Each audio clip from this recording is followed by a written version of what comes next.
Audio leak commission को मुअत्तल कर दिया गया है।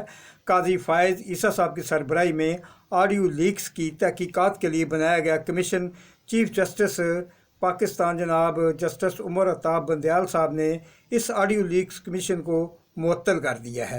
इस कमीशन की समाअत को आबिद ज़ुबैरी साहब सदर सुप्रीम कोर्ट बार एसोसिएशन ने चैलेंज किया था। आबिद ज़ुबैरी साहब ने सवालात उठाए हैं कि हमें जो नोटिस जारी किया गया है ये गैर कानूनी है, ये कमीशन बनाने का नोटिफिकेशन भी गैर कानूनी है। ऑडियो रिकॉर्डिंग जिनको इस कमीशन में ज़ाहिर किया गया है वो आइन के आर्टिकल नंबर 14, 18, 19 और 25 से मुतसादम है, उससे टकराती हैं, यानी ये रिकॉर्डिंग्स गैर कानूनी हैं।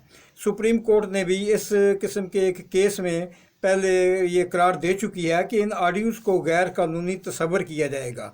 दरखास्त में ये भी कहा गया कि एक अकाउंट इंडिबल से जो ऑडियोज़ आती हैं उसके बारे में तफ्तीश की जाए कि ये ऑडियोज़ कहाँ से आती हैं और इस अकाउंट इंडिबल को कौन हैंडल कर रहा है। सुप्रीम कोर्ट से एक तहरीरी हुक्मनामा जो 5 रुकनी बेंच ने उन दरखास्तों की समाअत की थी जिनमें हुकूमत के बनाए गए ऑडियो लीक कमीशन को चैलेंज किया गया था। इस कमीशन की सरबराही जनाब जस्टिस काजी फायज़ ईसा साहब ने की, जबकि बलूचिस्तान हाई कोर्ट के चीफ जस्टिस और इस्लामाबाद हाई कोर्ट के चीफ जस्टिस साहब ने काजी फायज़ ईसा साहब की मावनत की थी। कल उनकी दोबारा मीटिंग थी, यानी कि ऑडियो लीक कमीशन की तहकीकात शुरू हो चुकी थी।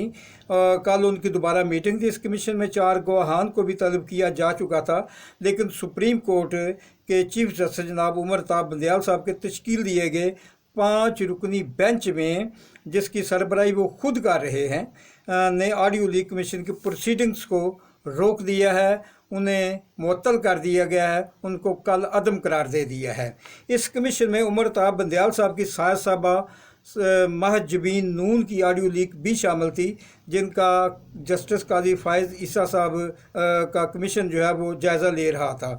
आज 28 मई को चीफ जस्टिस साहब ने इस कमीशन के हवाले से अपना इरादा भी ज़ाहिर कर दिया था। चनाचे अटारनी जनरल ने आगाज़ में इतराज़ किया था कि चीफ जस्टिस साहब इस की 5 रुकनी बेंच की समाअत में ख़ुद शामिल ना हों, क्योंकि उनकी मदर इन लॉ इस कमीशन में शामिल मतलूब हैं। इस इतराज़ को भी बेंच ने 8 सफ़ात पर मुश्तमिल अपने एक तहरीरी हुक्मनामे में मुस्तरद कर दिया है।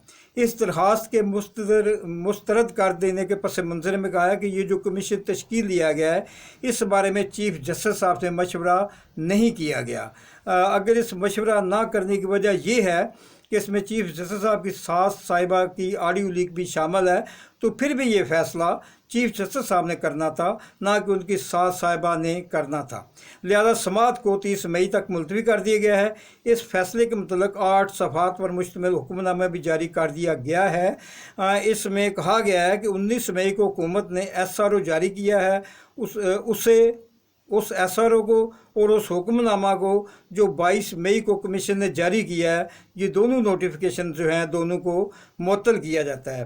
काजी फायज़ ईसा साहब ने भी सुप्रीम कोर्ट के फ़ैसले के मुताबिक बादिल नखास्ता ऑडियो कमीशन की कार्रवाई को रोक दिया है। लिहाजा ये समझा जा सकता है कि खुफिया रिकॉर्डिंग्स बुनियादी इंसानी हकूक़ से मुतसादम हैं। खुफिया रिकॉर्डिंग्स किसी भी शख्स की टेलीफोन की हो या किसी भी नौयत के हों, उनको नहीं किया जा सकता। ये गैर कानूनी अमल है और ये वफाकी हुकूमत की पहली और बहुत बड़ी शिकस्त समझा जा रहा है। काइंडली मेरे इस चैनल को सब्सक्राइब करें, घंटी का बटन दबा दें और लाइक कर दें। बहुत शुक्रिया। अस्सलाम वालेकुम।